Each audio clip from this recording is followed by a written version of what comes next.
남원 시민이 만들고 남원 시민이 함께 즐긴다. 달빛처럼 은은하게 마음을 두드리는 소리 여기는 달의 도시 남원 통탓 달빛 소리 방송입니다.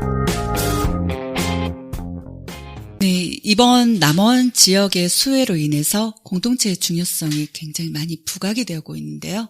먼저 오랫동안 현장에서 주민들과 함께 뛰면서 강사로, 리더로, 또 연구가로 왕성하게 활동해 오신 분이라 더욱 가슴에 와닿는 내용들이어서 저희가 박진철 강사님과의 자연스러운 대화를 지난달에 이어서 들으시고 또 남원 지역에 아주 특별한 공동체가 있어요. 바로 지리산 숲해설연구소 회장님을 모셔보도록 하겠습니다.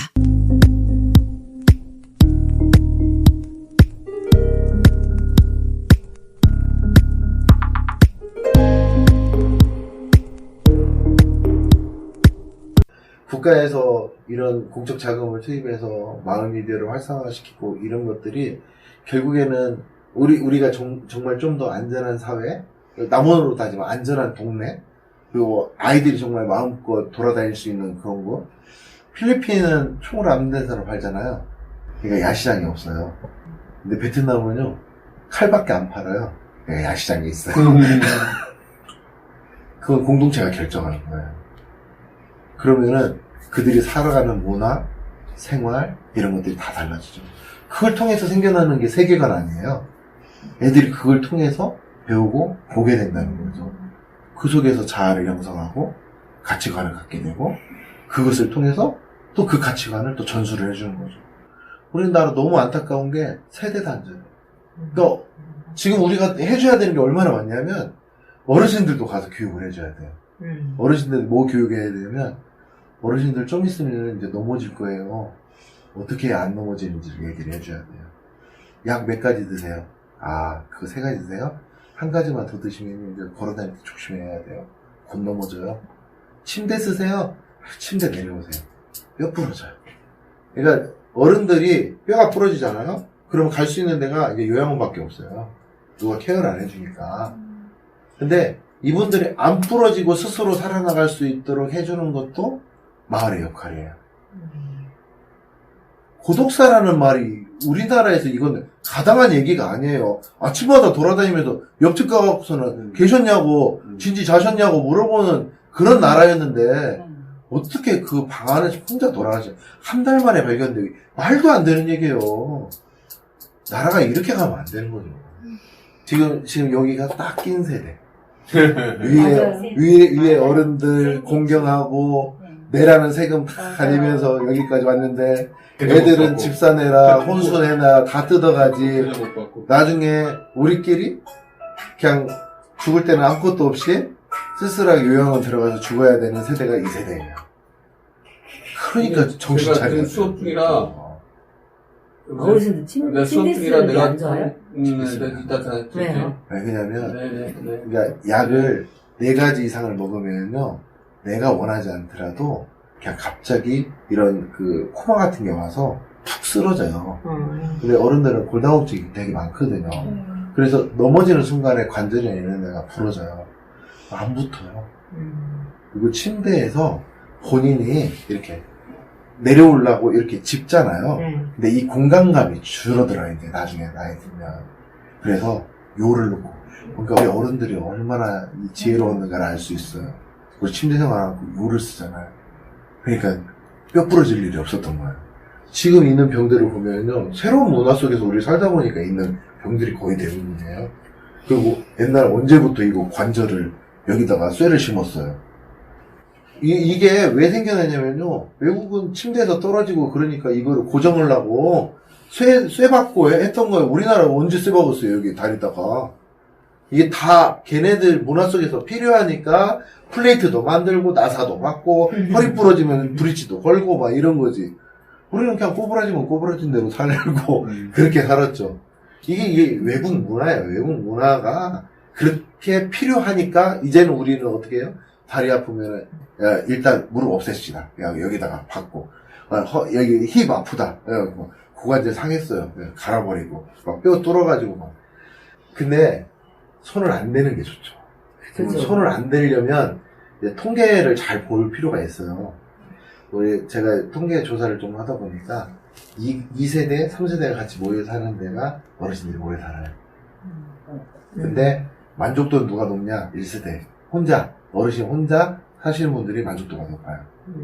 그럼 적절히 조화를 해야 할 거 아니에요? 혼자 움직이실 수 있고, 넘어지지 않고, 거동이 가능할 때는 혼자 사시도록.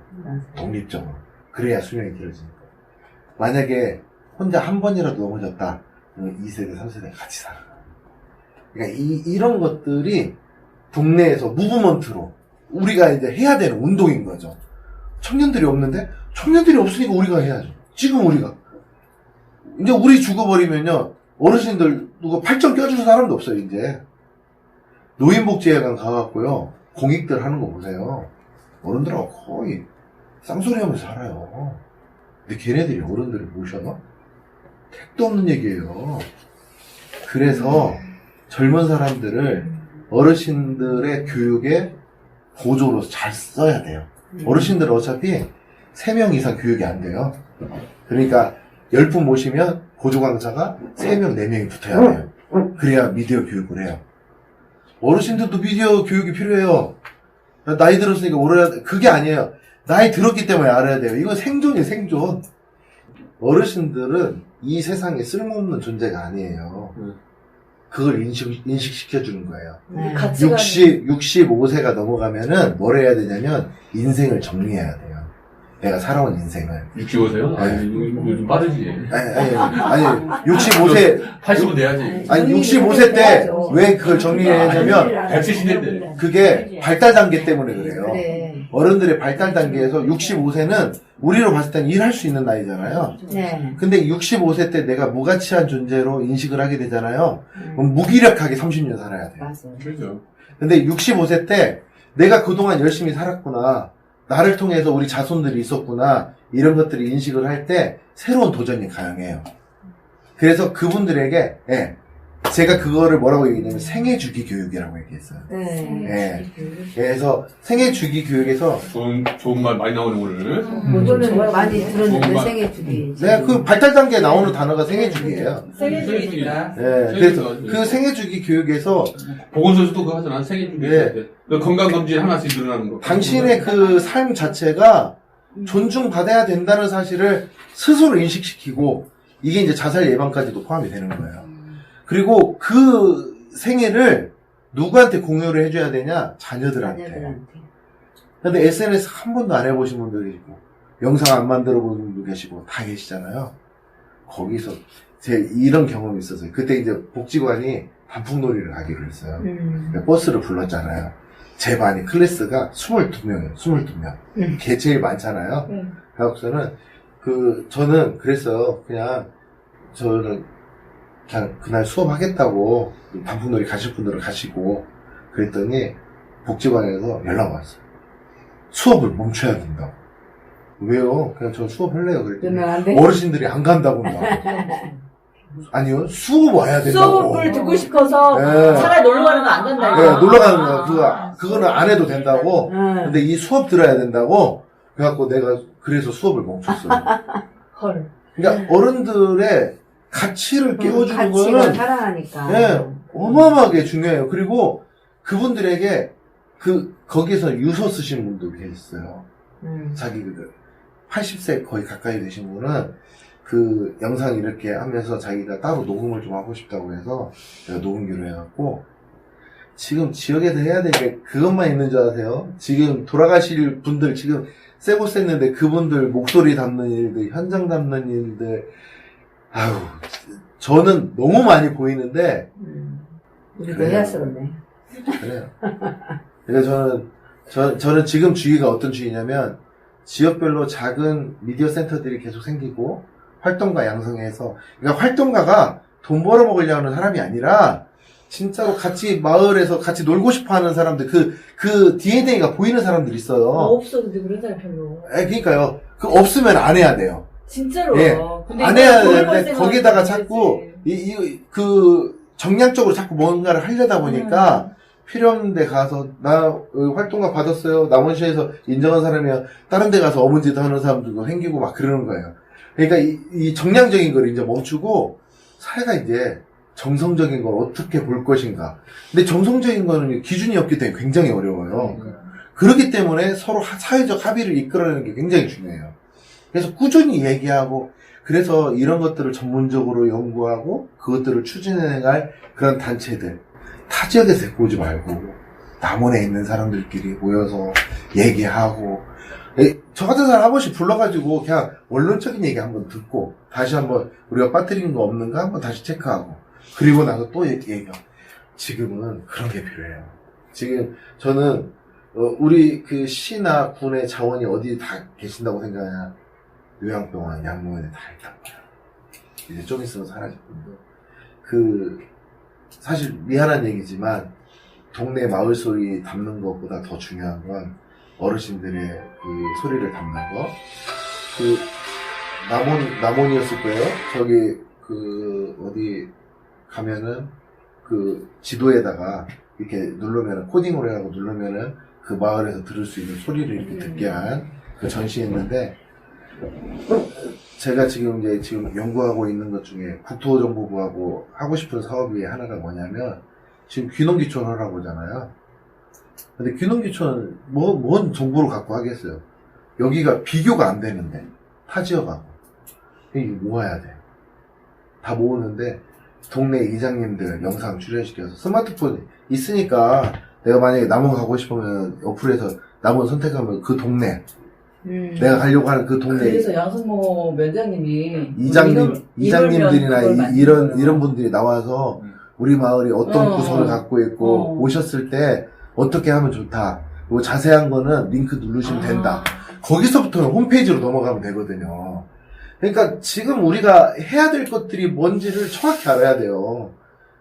그러니까 지금 쓸데없는 데다가 막 돈 쓰고, 지금 제가 지금 생각하고 국토정보부 하려고 하는 게 왜 그런 줄 아세요? 도가 관심이 없어요. 도가 이 일에 서로 마을끼리 시군이 이렇게 모이는 일에 별로 관심이 없어요. 그거 알아서 하라는 거야. 그건 보수주의적인 생각이에요. 그러면 그 마을만 좋아지고, 그러면은 이게 끝나는 문제가 아니잖아. 나라 전체가 좋아져야지. 이게 네트워크를 어떻게 연결시킬까를 지금 고민을 해야 되는데, 빨리 도로 가세요. 지금 남원에 지금 계실 때가 아니에요.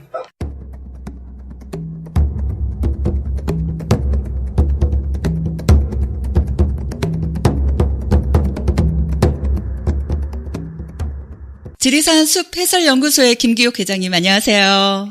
네, 안녕하세요. 만나게 되어 반갑습니다. 네, 저도 반갑습니다. 바쁘시고 또 이 야심한 밤에 이렇게 녹화를 위해서 저희 스튜디오에 나와주셔서 정말 감사드리고요. 지리산 숲해연구소는 다양한 분야의 해설가들로 구성되었다고 들었는데요. 어떤 일을 하는 분들로 주로 구성이 되어 있는지요? 네, 주로 숲해설가들이고요. 초등학교 선생님, 허브 향기 전문가, 아나운서 흉내쟁이, 대학생 등으로 구성되어 있습니다. 특히 숲해설가들 중에는 수달 생태 분야, 나무 생태 분야, 식물과 곤충의 관계 분야, 지리산 둘레길 분야, 물속 생물 분야, 자연놀이 분야 등에 관심이 많은 분들이 함께 하고 있습니다. 굉장히 다양한 분야들인데요. 제 귀에 좀 생소한 거는 민속 생물? 물속 생물. 물속. 제가 잘못 들었군요. 죄송합니다.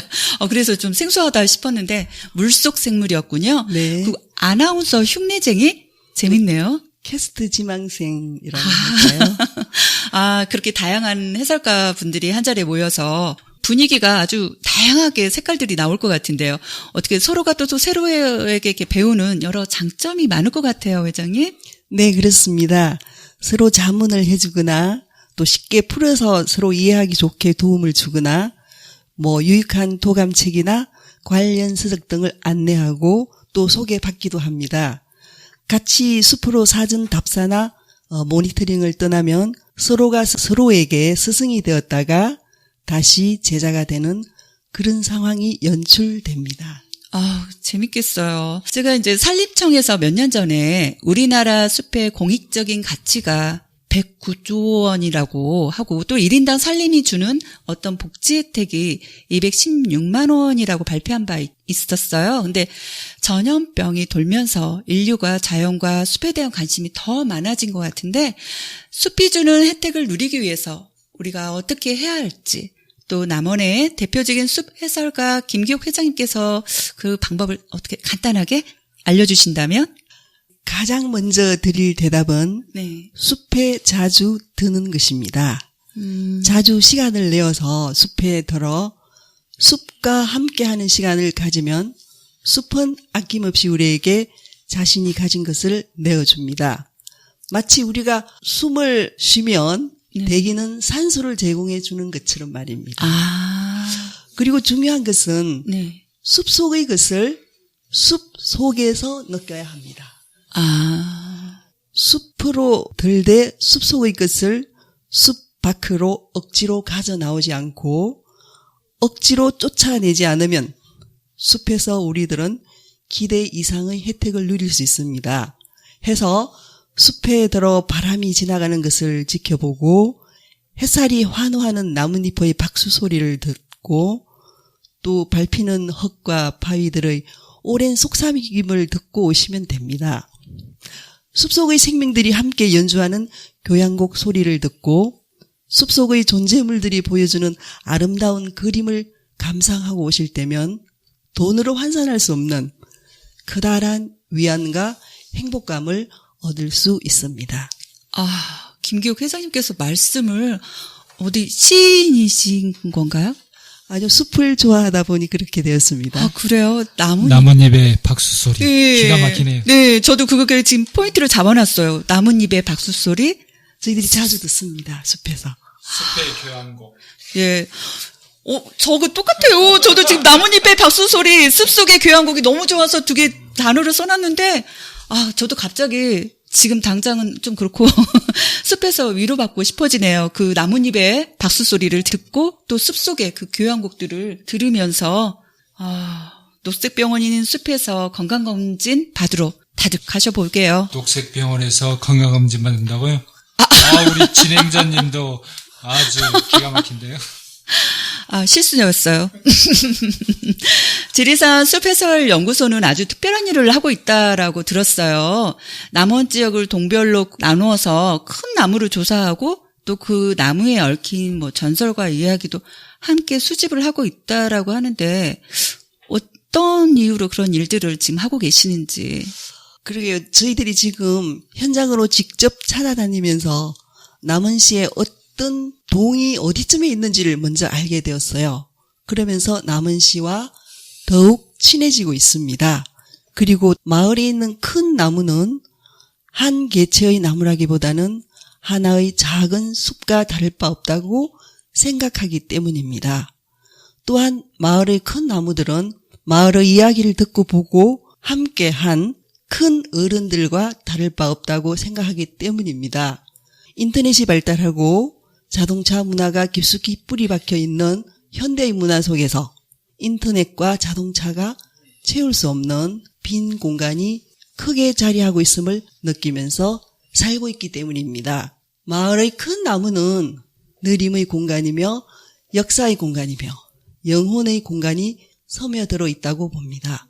나의 부모님과 나의 성장을 지켜봐 주었고 나의 후대들의 성장 또한 지켜봐 줄 큰 어른이 바로 마을의 큰 나무입니다. 그 큰 나무의 이야기는 내 부모의, 나의, 우리 마을의 살아있는 역사의 응집체로 여겨지기 때문에 마을의 큰 나무를 찾아다니고 있습니다. 아, 그러니까 이 프로젝트가 완성이 되면은 어떤 남원의 아주 오래되고 큰 나무 노고수의 역사책이 만들어지겠다는 거죠? 그렇게 되기를 희망하고 있어요. 그래요. 진주알도 실록계야 진주 목걸이가 되듯이 새로운 자연문화유산이 만들어지고 또 스토리텔링이 통해서 각 마을에 대한 관심도도 높아질 것 같습니다.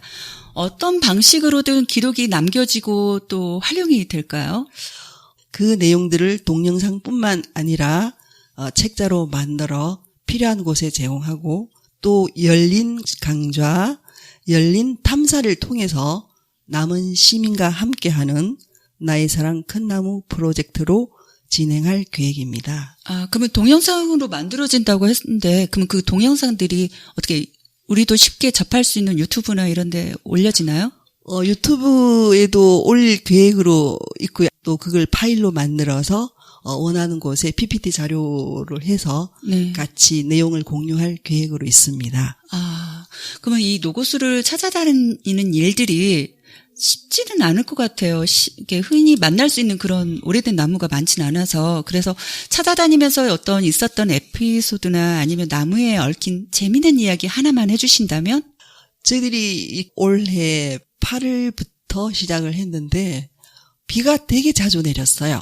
그리고 또 코로나19가 1단계 또 2단계까지 가는 상황이라 현장을 찾아가는 것이 힘도 들기도 하고 또 동네 어르신들 뵙기도 어려운 형편입니다.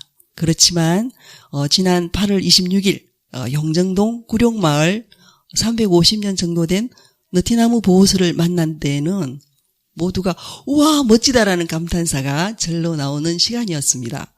모두 나무를 가운데 두고 손에 손을 잡고 큰 나무와 교류하는 시간을 가졌을 때는 참 가슴 벅찼던 시간으로 남아 있습니다. 큰 나무는 작은 숲이라고 말씀드렸듯이 큰 나무 하나가 큰 나무 하나만이 아닌 커다란 생태계를 이루고 있습니다. 구룡마을 느티나무에서는 방울벌레, 박각시나방, 푼지나무 덩굴, 청개구리, 남방노랑나비, 넓적배 사마귀, 인동등굴, 하늘타리 등 아주 많은 작은 생명체들이 함께 살아가고 있었습니다.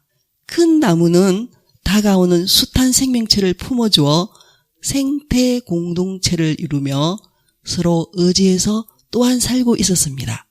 이런 모습들이 저희가 큰 나무를 찾아다니는 이유이며 재미이며 교훈이라고 말씀드리고 싶습니다. 아, 네. 이 노고수가 바로 큰 나무가 여러 생태 공동체이고 또한 서로가 의지하면서 아주 큰 우리 인간에게 보여주는 어쩌면 자연의 공동체를 보여주는 모습이었네요. 큰 나무가 동네에 큰 어른이잖아요. 예, 그러니까요. 아, 지금까지 우리 남원 씨가 위탁 운영하는 공동체 지원센터의 씨앗 사업으로 지원을 받고 있는 건강한 공동체 지리산 숲 해설 연구소에 대한 활동을 들어봤습니다. 김기옥 회장님 감사합니다. 네, 감사합니다. 네.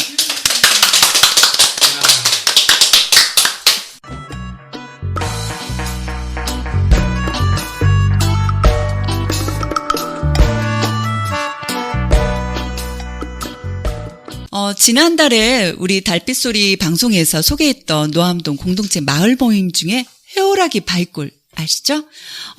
그 해오라기 바위골에서 이번 그 남원시 노암동에 수혜를 입었던 그 마을에 연잎밥 100인분과 또 매일 자원봉사자를 위한 샌드위치 등을 간식으로 포함해서 도시락 60인분을 열흘간 수혜 현장에 지원했다는 소식도 함께 알려드립니다.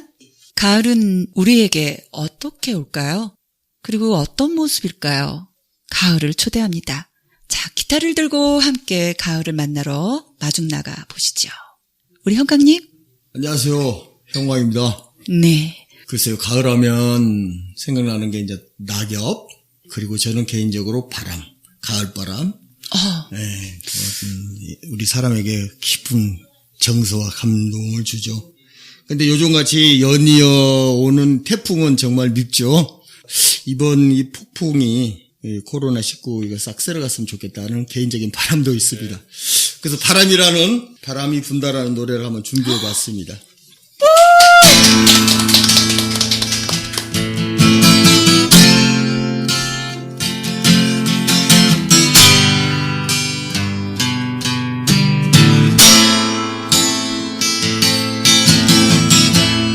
가슴 속까지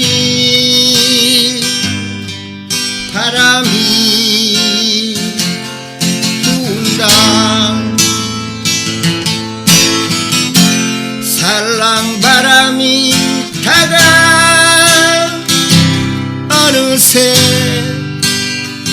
내 몸을 흔든다.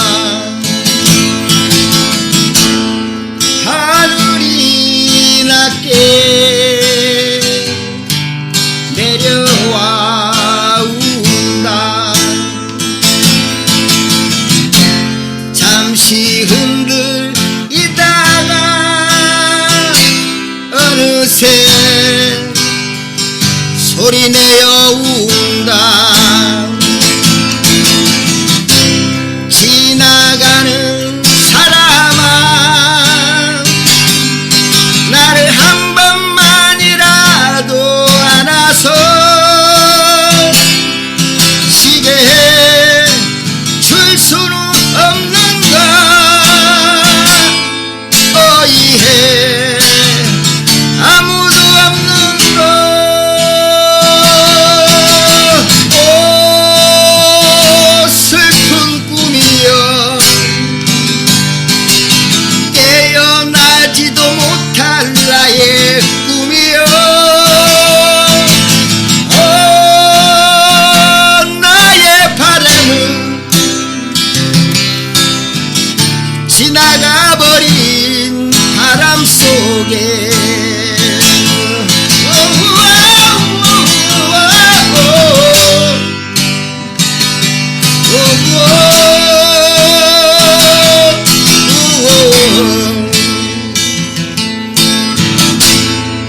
가슴 속까지 바람이 분다. 살랑바람이 가자 어느새 내 몸을 흔든다. 하늘이 낮게 내려와 운다. 잠시 흔들리다가 어느새 소리내어 운다. 지나가는 사람아 나를 한 번만이라도 안아서 쉬게 해 줄 수는 없는가. 오예 아무도 없는 거. 오 슬픈 꿈이여 깨어나지도 못할 나의 꿈이여. 오 나의 바람은 지나가버린 바람 속에 지나가버린 바람 속에 지나가버린 바람 속에 지나가버린 바람 속에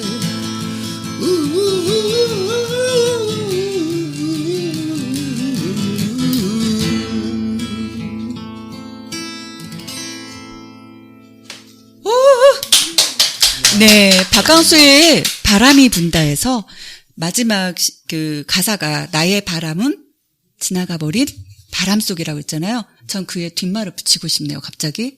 뭐라고 붙이고 싶어요? 흩뿌려져서 그 바람 속에 흩뿌려져서 나의 바람이 싹이 나서 꽃이 피기를.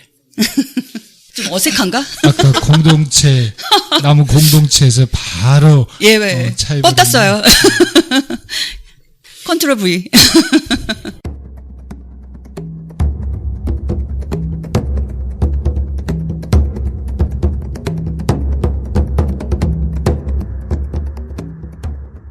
자, 마지막 순서로 나눔과 배려의 남원정신을 담은 몽심제 이야기입니다. 문화재청과 남원시가 지원하고 있는 섬진강 기획사가 주관하는 몽심제 고택 활용 사업이 남원시 수지면 몽심제에서 내실 있게 진행되고 있는데요. 다양한 참여와 또 홍보를 위해 저희 달빛소리 방송도 열심히 활동하고 있습니다. 그 일환으로 지난 16번 방송에 이어서 몽심제 이야기, 인물 이야기를 2편 준비했습니다. 오늘 또 도자기의 핀 눈물꽃 저자인 김양호 작가님 그리고 역사 문화 해설가인님 김양호 선생님을 모셔보겠습니다. 안녕하세요. 안녕하세요. 네. 반갑습니다. 네. 자주 오니까 정드네요. 그러게요. 몽심제 인물 이야기 1편이 굉장히 재미있다는 반응들이 좀 있었어요. 그래서 남원에 살고 있는 것에 대한 자부심을 갖게 되는 이런 역사 얘기가 많이 소개되었으면 좋겠다라는 의견들이 많았었거든요. 네, 반갑네요. 그런 얘기를 하셨다니까. 네. 많은 분들이 방송을 들었으면 좋겠는데 네. 많이 들었을까요? 글쎄요. 그것까지는 제가 답을 못 하겠네요. 원고에는 폭발적이었다는데 어디서 차마. 폭발했는지 전혀 안 들렸어요. 그러셨나요? 바람 소리에 지워졌나? 그런가 봐요. 지난 시간에는 이렇게 두문동이 72년에 맛 어른격인 춘영공 송암 박문수에서부터 그리고 몽심제를 지은 연당 박동식까지 알아봤는데요. 그 뒤부터는 우리나라 역사가 이렇게 굉장히 경량에 휘말리게 되잖아요. 나라의 위기 때 명문가이자 부자인 몽심제의 주인들은 과연 어떤 모습이었으며 또 어떤 역할을 했는지 또 굉장히 궁금하거든요. 그쵸. 그 시대가 굉장히 힘든 시대인데, 박문수, 고려말 충신 박문수 말씀드렸잖아요. 네. 그분의 16대 손이 박동식이고, 그분이 네. 몽심제를 지었죠. 네네. 그 아들이 박영효, 그 아들이 박규장. 이 세 분 모두가 사원부 감찰을 지내셨어요. 네. 그리고 이제 그 다음 몽심제의 네 번째 주인이 박주연이라는 분이신데, 네. 이분도 굉장히 좋은 벼슬을 하시고, 근데 이제 그분이 살았을 때가 마침 을미사변이 있었던 때죠. 그러면서 이제 우리나라가 격변에 휩싸이는 시기라서 이분 인생이 굉장히, 질곡에, 그렇게 놓여있는 인생이 되는데, 식품 노독에. 그분 인생을 비롯해서 그 후손들 이야기를 쭉 들려드릴 거예요. 그렇군요. 그러면 4대째 내려오면서 대체로 구한말 시대였다는 거잖아요. 네. 그럼 그 얘기들을 한번 천천히. 네, 그때 이제 러일 전쟁도 일어나고, 명성황후 시해 사건도 일어나고 이러면서 정말 힘든 시대가 벌어지는데, 박주연 선생은 그 시대에 어떤 역할을 하셨을까요? 을사오적 아시죠? 네네. 을사오적처럼 나라를 팔아먹었을까요? 그러면 안 나왔겠죠? 그렇죠. 그거 제 대사인데. 그러면 제가 여기 안 나왔겠죠? 네. 이분은, 죽산박 씨가 임진왜란, 병자호란, 거기까지 이제 의병을 일으킨 굉장히 훌륭한 집안이시잖아요. 네. 이분 역시 그 이기를 그대로 갖고 계셔서 이때 이제 고종의 총애를 받던 그런 신하셨어요. 그런데도 그 벼슬을 딱 그만두고 낙향을 하시죠. 어디로 낙향? 여기 그렇죠. 남원으로 내려오셔서 삶의 의지마저도 없으셨다고 해요. 그래서 그냥 뭐 별일 안 하고 두문무출하시면서 집에 계셨을 텐데 그때 일제가 식민지를 확실하게 하기 위해서 민회라는 걸 전국적으로 조직했어요. 민회요? 네, 민회. 그러니까 뭐 지금으로 말하면 관변 단체라고 할 수 있는데 그 민회를 전국에 조직을 하면서 가장 지역에 총만 받는 분을 회장으로 추대를 하게 돼요. 그 당시 가장 총만 받고 가장 유명한 분이 남원의 박주연 이 선생님이셨겠죠. 그래서 이분을 회장으로 하고 싶어 하는데 이렇게 쉽게 승낙을 안 했을 거 아니에요. 네. 계속 뭐 유야무야 하고 있는 그 상태에서 어느 날 이분의 집을 몽심제였겠죠. 가택 수색을 하게 됐나 봐요. 어떤 사건이 벌어져서 가택 수색을 하다가 뭔가 발견이 됐어요. 뭐가 발견됐을까요? 뭐지? 외경에 의해서 뭔가 찾아냈어. 빵! 네. 권총을 발견한 거예요. 그때는 권총 소지가 가능했나? 그러니까 이 권총이 나중에 알게 된 건데, 네. 면함 최익현이라고 아시죠? 네. 그 구한말 의병장으로 가장 유명하신 분인데, 최익현 선생이 이분한테 드렸다는 나중에 밝혀진 일인데, 그 권총이 집안에서 발견되니까, 그때 이제 감옥에 갇히시게 되는 거예요. 아무리 고종의 총애를 받았던 신하라 하더라도 집에서 권총이 발견됐다. 가만히 있을 수 없잖아요. 그죠. 잡혀가서 모진 고문을 당하고 결국은 거의 죽기 일보 직전에 그분 아들이 박해창이라고 굉장히 이제 그 시대 남원 3대 만석군에 들어갈 정도로 되게 부자가 됐는데 돈을 써서 이제 아버지를 구하려고 갔어요. 감옥에. 근데 아버지가 그러는 거예요. 내가 지금 살아서 무엇하리. 난 여기서 그냥 죽겠다. 그래서 감옥에서 끝까지 있었다 해요. 제가 오늘 문화원 원장님께 확인을 했거든요. 네. 이분이 집에서 돌아가신 줄 알았는데 감옥에서 돌아가셨다 하더라고요. 네, 집에도 오지 않고 그냥 감옥에서 고문에 돌아가신 거예요. 예, 고문독으로. 뼈까지 이제 부서질 정도의 고문을 당하셨다고 해요. 대단하시죠. 그러니까요. 갑자기 네. 그거 권총이 원망스럽네. 네, 근데 이제 이분이 박주연이라는 분이에요. 네. 이분이 이렇게 돌아가시자 그분의 사돈인 정재건이라는 분이 있어요. 이분은 남원이 아니고 곡성에 사시는 분인데 누구요? 정재건. 네, 곡성에 사는 사돈이었는데 굉장히 절친한 선후배 사이였고 형 아우하던 사이였나 봐요. 근데 이제 그 사돈이 감옥에서 그렇게 돌아가셨고 그 이후에 얼마 있다가 우리나라가 일본한테 완전히 넘어가요. 을사늑약이 체결이 되죠. 그래서 정재건이 우리 형이 이렇게 죽었으니 나도 따라 죽겠다 하면서 자결을 해요. 자결을 해서 그때 이제 제가 좀 적어왔는데 이런 유서를 남겨요. 이거는 좀 읽어드리고 싶더라고요. 네. 읽어드릴까요? 네. 망한 나라의 신하로서 의리상 구차하게 살 수 없고 나는 맹세코 명치 치하에서 살 수 없기 때문에 9월 4일에 칼에 엎드려 죽습니다. 형이 돌아가셨다니 내 만가지 생각이 모두 허사가 되고 말았소. 한번 가서 영정 앞에 통곡하지도 못하고 나라가 망하여 이미 극에 달했으니 진실로 이 세상에 차마 육되게 살아남을 수 없소. 이런 유서를 남기고 상투를 천장에 딱 묶고 의관을 꼿꼿하게 정지한 상태에서 그렇게 돌아가셨다고 합니다. 네. 근데 이걸로 끝이 아니에요. 이렇게 정재건이 죽었다는 얘기를 듣고 굉장히 유명한 매천야록을 쓰신 분이 누구죠? 매천 황현. 네. 구리에 사셨던 이 황현이 아니 정재건이 죽었어? 그럼 나도 죽을래 하고 목숨을 끊으신 거예요. 네. 일파만파 이렇게 되죠. 그래서 박주연 선생이 먼저 고문에 돌아가시고 곡성의 정재건, 구리의 매천 황현 이렇게 이제 굉장히 뜻있는 지사들이 다 돌아가시게 되는데 우리가 보통 매천 황현만 많이 알잖아요. 그렇죠. 그런데 정말 그 몽심제에 그 그런, 뿌리가 예. 몽심제에 있다는 거죠. 이게 그런 역사가 시발점이 있었다는 거죠. 되었던 것이 바로 그 몽심제다. 송곡 그 박주연 박주연 선생님으로부터 시작이 되었다는 거죠. 그렇죠. 조선시대 내내 모든 권세를 다 누리고 네. 그 부를 다 향유, 물론 본인들이 향유하는 게 아니라 나눔과 배려로 공동체 가치였고 나눠졌지만은 그런 분들이 또 나라가 기울고 그랬을 때 그 택했던 선택 정말 감동적이고 눈물 나네요. 왜 남원에서 매천 황현은 알고 몽심제 그 인물들은 몰랐는지 너무 부끄럽습니다. 네, 그러니까요. 교과서에 안 나와서 그래요. 시험이 안 나와. 그래서 그래요. 시험에 안 나와요. 네. 수능이 안 나와. 네, 이런 건 다 자를 거죠? 아니, 안 안 자르고 그대로 할 거예요. 아 진짜? 수능이 문제네요. 오늘 많이 끼시네요. 네. 근데 이렇게 자결한 분들 말씀을 드리다 보니까 제가 한 분이 더 생각이 나서 서비스로 한 분 더 말씀드려볼까 하는데 Of course. 이분은 애동력을 쓰지 말라고 하니까. 네, 1910년대 그제 쫙 벌어진 세 분의 자결. 근데 이분 제가 말씀드릴 분은 1942년도. 그때는 웬만한 분들이 이제 희망이 없다 다 친일하던 그 시대예요.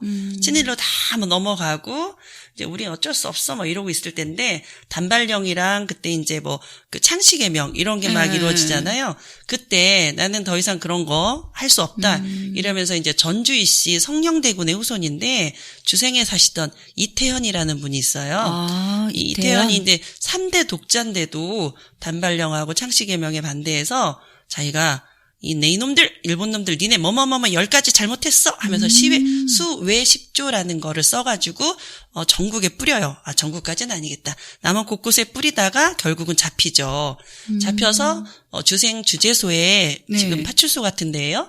거기에 끌려가가지고 일본 놈들한테 곤욕을 당하기 전에 내가 니놈들 손에 죽겠느냐 내가 죽겠다 하고 목에 탁 칼을 찌르고 그리고 돌아가신 분이 있어요. 이름은 이태현. 이태현. 예, 네. 이태현. 수의 10조는 시험에 안 나오나? 네, 안 나와요. 안 나와요. 훈요 10조보다 수의 분열 10조. 10조는 나와. 그러니까. 그럼 제가 수의 10조를 마지막 구절을 한번 읽어드리겠습니다. 네. 너희 놈들은 내 머리를 깎으려고 하고 내 처자를 불러다가 이른바 서사를 오랑캐 말로 가르치려 하니 비록 내 몸을 잡아다가 만조각으로 벤다고 하더라도 내 어찌 내 머리를 깎을 수 있으며 또한 내 어찌 내 처자식을 보내 너희 오랑캐 말을 배우게 할 리 있겠는가 이러면서 다 찔러요. 자기 보기에 비수를. 정말 간담이 서늘해지지 않으세요? 그러니까요. 네, 저는 우리 선조들의 정신은 정말 서리빨 같고 대쪽 같다고 생각을 하고 이런 정신이 바로 우리 남원의 정신이 아닌가 하는 생각이 들어요. 그래서 이번에 뭐 남원 항일 운동사 책자도 나온 것 같더라고요. 재발간한 거죠. 네, 그러니까요. 그전에 낸 다시. 거를 재발간했고 남원에 남아있는 친일 잔재를 이렇게 저희가 청산하지 않으면 이런 조상님들께 얼마나 부끄럽고 죄스러운 일인지 다시 한번 생각하게 되었습니다. 정리를 하면서요. 네. 자, 이제 지금까지 몽심제 4대 주인인 박지연 선생님 얘기해드렸고 정재건, 황현 그리고 태연 이사 얘기까지 했습니다. 네. 다시 이제 몽심제로 돌아가 보겠습니다. 자, 아까 박지연 선생이 돌아가셨다고 했죠. 그다음 그분의 아들 박해창. 박해창. 감옥에 가서 아버지를 이렇게 모시고 나오려고 했다가 실패한 그 아들. 3대 만석군이 되는 그 부자 아들인데 이분도 굉장히 벼슬을 높은 걸 했어요. 그렇지만 이제 일산득약 체결돼서 우리나라가 일본 손에 넘어가니까 낙향해서 여기서 이제 후황양성을 하고 그리고 영원한 과객들이 이때 몽심제에 굉장히 많이 드나들어요. 문턱이 닳도록 드나드는 때가 바로 이때예요. 그래서 몽심제 죽산박씨 인심 굉장히 좋다 이 소문이 많이 났었고 당시 몽심제의 쌀창고가 구례 이평, 구례 산동, 남원 읍내 이렇게 3군데에 있었대요. 그리고 소작인을 굉장히 후하게 대했고 흉년일 때는 소작료를 안 받았다고 해요. 네. 그러니까 구한말이나 그러니까 동학 농민혁명이 일어났을 때 소작농들이 가장 힘들고 가장 괴로워서 난을 일으켰잖아요. 양반들이 다 이렇게 했으면은 난을 일으키지 않았을 텐데, 그죠? 자, 이런 말 했고, 그리고 이분이 남원의 8번째 초등학교, 어느 초등학교게요? 그 학교를 세웠는데. 수지인가? 맞아요. 수지에 있으니까. 수지에 있으니까. 수지니까. 네. 몽심제. 수지초등학교가 그럼 굉장히 네. 전통이 있네요. 앞산 건너편에 그러니까 이제. 일제시대 때. 네, 거기 있고요. 그럼 제가 퀴즈 하나 낼까요? 내지 마. 좋습니다. 상품 내보세요. 있나요? 상품 있어요? 있으면 내고. 제가 상품 있어요. 남원 최초의 근대식 학교는 어느 학교일까요? 그럼? 수지초등학교. 아니, 그 8번째라니까요. 8번째야? 남원 용성초등학교. 용성초. 맞습니다. 맞아. 용성초가 근데 제일 여기서 오래됐어. 회장님이 모르시는 게 있을 거예요. 남원 뭐? 용성초등학교는 남원에서만 최초가 아니에요. 전라북도? 전라북도 최초입니다. 네. 네, 그런 일화가 있는데 그건 나중에 말씀드리겠고요. 고종 때 세워진 학교예요. 굉장히 빠르죠. 1892년인가 뭐 그렇습니다. 그래요? 완산초등학교보다 훨씬 먼저 세워졌구나. 네, 전주초등학교인가? 그거보다 1년이 빨라요. 충남초인가? 전주초등학교보다 전주초? 1년이 빨라요. 자, 이 박해창 그분의 아들이 2분이 있어요. 그 첫 번째 아들이 일본으로 유학을 갔는데 일본 유학 가서 뭘 했을까요? 3.1 독립선언서 나오기 바로 전에 나왔던 게 28 독립선언서죠. 그거를 만든 유학생들 중에 한 명이었습니다. 그래요? 그 초안을 썼다는 얘기예요? 초안을 여러 명이 같이 썼어요. 유학생들 여러 명이 모임을 만들고 웅변대회를 해가지고 우리 독립을 선언하자 이러면서 막 했는데 그때 같이 춘원 이광수 같이 여러 사람이 같이 독립선언서를 썼습니다. 그분이 이름이 박정식이에요. 박해창의 큰아들. 역시 몽심제. 그렇죠. 그 일본의 심장부 도쿄 한복판에서 우리 유학생들이 3.1운동의 전신이잖아요. 그렇죠. 28 독립선언서가 없었으면 3.1운동도 그렇죠. 일어나기 힘들었을 거야 아마. 그리고 이분의 둘째 아들이 또 유명하신 분이죠. 이분의 둘째 아들은 박장식이라는 분인데 101살까지 사신 굉장히 장수하신 분인데 우리나라가 지금 원불교가 전라북도에서는 굉장히 이렇게 널리 퍼져 있잖아요. 전라북도 그 영광이 원불교의 이제 그 성지고 그 다음 성지가 바로 몽심제라고 할 수 있어요. 왜냐하면 원불교 2대 교주가 되실 뻔했던 박장시공이 태어나신 곳이기 때문이죠. 이때부터 이제 원불교하고 몽심제하고 인연이 맺어지는 거예요. 박장시공의 어머니가 소태산 대종사한테 완전히 많이 감명받아서 원불교에 많이 이렇게 심취하셨나 봐요. 그래서 자녀분들이 다 원불교에 귀의하게 되는데 그중에서 박장시공이 원불교의 가장 높은 그 교주 거기까지 올라가실 뻔하셨어요. 그러니까 소태산 대종사가 교주잖아요. 그분의 2대, 그러니까 바로 밑에 교주가 되실 뻔했는데 나는 나이가 너무 많다. 그러니 내 제자, 25살 어린 제자한테 양보하겠노라. 그런데 너 해! 이게 아니고 온몸을 던져서 절을 하는 오체투지라는 절이 있어요. 아시겠죠? 네, 오체투지. 네. 온몸을 탁 네, 던져서 그 오체투지를 자기 제자 앞에서 한 거예요. 모든 사람이. 물려주기 위해서. 네네. 모든 야, 사람이 보는 정말 앞에서. 대단하다. 제자에게? 네, 25살 어린 제자에게. 자기가 나이가 많다고. 네, 양보하면서. 양보하면서. 그래서 이것이 그 시대에 굉장히 획기적인 일이었어요. 왜냐하면 그 당시 불교에서는 강목 들고 자리 다툼하던 시대였거든요. 이렇게 이제 평화적인 정권 교체 뭐 이런 거를 모범으로 보여준 상산 박장식 종사가 굉장히 유명하신 분이고 몽심제와 원불교가 인연이 크게 맺어지는 그 사건인데 박장식 종사는 그냥 원불교의 어떤 높은 분까지 됐다 이게 아니고 이분이 본래 지금 서울 법대 있죠. 네. 옛날에는 경성 법학 전문학교였는데 서울 법대의 네. 전신이죠. 그렇죠. 서울 법대 나오시고 그리고 이제 그 만석군의 아들이고 굉장한 엘리트였어요. 근데 그 모든 걸 다 버리고 원불교 교무가 된 거예요. 완전히 무소유를 실천하신 거죠. 그래서 그러니까 예. 고려가 망할 때는 고려의 마지막 충신으로 남고 그리고 또 구한말엔 목숨을 바쳐서 나라를 구하고 구하려 하고 그리고 이제 그런 모범적인 행동을 해서 나라가 이제 정상으로 돌아왔을 때는 모든 사실 걸 버리고 그렇죠. 종교고 종교가 추구하는 거고 몽심제 지금 그 집안에서 추구하는 정신이고 제가 보기에는 뭐 크게 다르지 않을 것 그렇죠. 같아요. 그래서 아마 그쪽 방향으로 관심을 보이신 것 같아요. 네, 맞아요. 그래서 이제 나머지 딱 인물 한 분 남았습니다. 지금까지 말씀드렸던 건 다 돌아가신 인물이죠? 지금 그렇죠. 살아있는 인물 한 분 현재? 말씀드리고 마무리하겠습니다. 네네. 지금 80 몇 세 되신 박청수 교모님이라고 있어요. 여자분이시고요. 네네네. 이분은 마더데레사, 한국의 마더데레사라고 할 수 있는데 노벨 평화상 최종 12후보까지 올라갔던 분이에요. 세상에 그러니까. 그런 일이 있었어요? 아무도 그러니까. 몰랐죠, 남한 사람. 근데 왜 남은 사람도 모른 거야? 남은 사람이 아닌 게. 걸어서. 그래, 플랜카드가 없었어. 플랜카드가 없었어. 이번에는 플랜카드가 문제구나. 아? 이분은 그러니까 몽심제 얘기는 지금 끝난 게 아니네. 그럼요. 계속해서 현재 진행형이죠. 진행이 네. 자, 이분은 수지 초등학교를 나오셨고 8살 때 수지 교당에서 그때 이제 신자가 되신 거죠. 8살 때. 그리고 이제 중학교, 고등학교는 전주에 가서 나오셨는데 고등학교를 졸업하자마자 원불교에 들어가셨어요. 교무가 되신 거예요. 어머니가 딸만 둘이었는데 너희 둘은 나같이 쉽사리 하지 말고 원불교 교무가 돼서 훌륭한 일을 하고 살아라. 이랬던 거예요. 어려서부터. 너무 멋지다, 그 엄마. 한 사람을 위해서 살지 말고 네. 전 인류를 위해서 살아라. 네. 그래서 딸 둘 다 교무님이 되셨어요. 근데 이 박청수 교무님이 얼마나 훌륭한지 알고 가셔야 될 거 아니에요? 그렇죠. 네, 이분은 우리나라뿐만 아니라 전 세계 55개국에 커다란 도움을 주셨어요. 직접 다니신 나라는 한 80개국이 넘는데요. 근데 그중에서 직접 큰 도움을 주신 나라만 55개국이에요.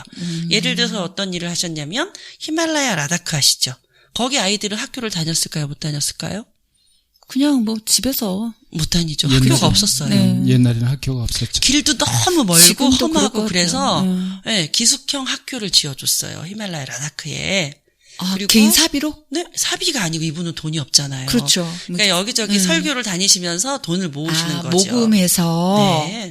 교모님이시니까. 이분이 제가 이제 이분 다큐멘터리를 몇 번을 되짚어 봤는데 굉장히 마음에서 뭔가 이렇게 에너지가 따뜻하고 사람을 끄는 에너지가 나오세요. 말씀이. 이분 얘기를 들으면 돈을 안 내놓고 못 베겨. 전 재산을 내놓고 싶어. 그분 안 만나야겠다. 그리고 살짝 거리두기 하고. 그래서 이분이 눈물이 되게 많으세요. 걔네들을 안 도와주면 눈물이 이러면서 눈물이 겁나게 많으세요. 그래서 라다크의 학교 기숙학교 지어주셨죠. 그리고 캄보디아에서 뭐 하셨는지 아세요? 캄보디아가 거기서도 학교 내전이 줬군요. 많이 일어나서 지뢰를 되게 많이 다친 사람들이 묻어놨어요. 많죠. 지뢰를. 네. 근데 또 그 지뢰가 탁 제가- 터지면은 다리가 다 잘리잖아요. 그런 아이들 어른들이 너무 많은 거예요. 그걸 보고 눈물을 엄청 흘리시다가 안 되겠어. 지뢰 제거해야 되겠어. 그래서 돈을 모아가지고 가서 지뢰 제거하시고 우물 없는 나라에 가서 우물 파주시고 병원 없는 나라에 가서 병원 지어주시고 이렇게 정말 많이 하셨는데 그럼 우리나라에서 뭐 하셨을까요? 탈북자 아이들을 위해서 학교 세워주시고 교도소 갔다 온 아이들 갈 곳 없으니 학교 세워주시고 우리나라 최초의 대안학교도 만드셨어요. 정말 대안학교를? 많아요. 대안학교의 시작이구나. 영광에 송학중학교가 있는데 그게 우리나라 최초의 대안학교래요. 영광의 송학중학교. 송학중학교. 그럼 지금 뭐 하고 계실까요? 용인에 헌산중학교라고 있는데 그 중학교 세우시고 그 옆에 삶의 이야기가 있는 집이라는 박물관 같은 집을 지어놓고 거기서 혼자 살고 계세요. 혼자? 결혼 안 하셨으니까. 근데 얼마 전 작년에 좀 다치셔가지고 밥 해주시는 분이 지금은 계시다고 하는데 그동안에 진짜 혼자 사셨대요. 자, 이렇게 이제 남원에 수지 초등학교도 나오시고 정말 남원 분이시잖아요. 그러니까요. 이런 훌륭한 인물이 있다는 거 기억해 주셨으면 좋겠고, 이렇게 제가 몽심제 죽산박씨 인물들을 고려말 충신 박문수부터 현재 인물 박청수 교무님까지 쭉 말씀드려봤는데 한마디로 어떤 얘기가 나오세요? 저는 한마디로 훌륭하다. 아, 훌륭하다. 그 말밖에 할 말씀이 없어요. 노블리스, 오블리스. 제가 이제 대학교 때 좌우명이 훌륭한 사람의 대자였어요. 훌륭한 사람이 대자였어요. 네. 독특하시네. 그래서 아니, 그래서 지금 진짜로 훌륭한 사람이 됐잖아요. 그러죠? 감사합니다. 그렇게 그러니까요. 말씀해 주셔서 아직 인생 50 남았으니까 더 훌륭해지도록 하겠습니다. 어쨌거나 이렇게 이제 원불교 성직자가 56명이나 배출됐고요. 세계적인 나눔천사 박청수 교무님까지 탄생시킨 이런 몽심제 죽산박씨 인물들 쭉 저희가 들어봤는데요. 세계 여러 나라 사람들이 몽심제 오면 좋겠다는 생각 안 드세요? 아니, 꼭 보여주고 싶은 그죠? 자랑거리인 것 같아요. 그렇죠. 어느 하나 놓칠 것이 없어요. 그렇죠. 사람이면 사람, 그 건물이면 집이면 집. 그렇죠. 집이면 집. 그 집에 있는 풀꽃 하나도 정말 소중한 것 같아요. 맞습니다. 남원의 정신이 아니라 전 세계의 그러니까요. 정신. 자랑하고 싶어요. 진짜. 그렇죠. 나눔과 배려의 아이콘이라고 할 수 있죠. 네. 그래서 제 다음 작품은 몽심제 그림책이고 그리고 박청수 교모님 인물 이야기를 쓰려고 전화로 예약해놨습니다. 이야. 띠링띠링 교모님 좋아요 하고 9월달에 기대됩니다. 만나러 가기로 네. 했습니다. 아, 굉장히 그래요? 9월 달에요? 네. 따라가고 싶다. 나도 연간에서 쫓아가고 싶은데. 그래요. 줄 서세요. 그런 분들 많아요. 꼭 뵙고 싶어요. 저. 그러니까 꼭 여러 사람 같이 가면 또 뭐. 그리고 다음에 달빛 방송에 초대해서 전화 인터뷰라도 하시면 좋을 것 같아요. 아니, 우리가 옮길까요? 아, 그것도 괜찮겠다. 그러죠. 옮겨볼까요? 아유, 이게 말이 쉬워, 아주. 아니 그리고 녹음기 갖고 가면 되잖아요. 맞아. 녹음기 가서 제가 그러니까요. 인터뷰하고 녹음해서 방송을 하면 되잖아요. 그래요. 여러분 어떠셨어요? 낭랑하고 맑은 음색 때문에 또 그 음색으로 인해서 우리 귀에 쏙쏙 재미있게 몽심제 인물 이야기 1편, 2편 이야기를 들어봤어요. 여러분들의 많은 의견 보내주시고요. 또 지금 김양호 작가님이 쓴 우리 남원의 가장 슬픈 역사 이야기도 하죠. 도자기에 핀 눈물꽃이 온라인 서점뿐만 아니라 또 남원에 있는 서점에서도 구입하실 수 있으니까요. 2세 찍었습니다. 아, 그래요? 네. 벌써 1세가 나왔습니다. 2세. 예, 축하드립니다. 여러분의 사랑을 발간 2달 만에 2세를 찍었다는 여러분들의 이러다가 베스트셀러 가자. 우리 이러다 못 만나는 거 아니야? 그러니까.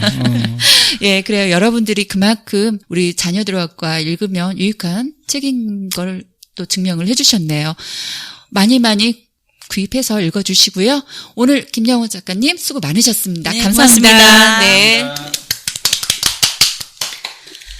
여러분 어떠셨나요? 예나 지금이나 남원의 아름다움은 아름다운 풍광뿐만 아니라 그 안에 담고 있는 공동체 정신, 그 마음이 아닐까 생각해 봅니다. 오늘의 소식은 여기까지고요. 다음 달에는 더욱 알찬 내용으로 여러분을 찾아뵙겠습니다. 지금까지 자이야 하늘말라리 김귀옥 형광 김양호 엔지니어 겸 PD 화통이었습니다. 감사합니다.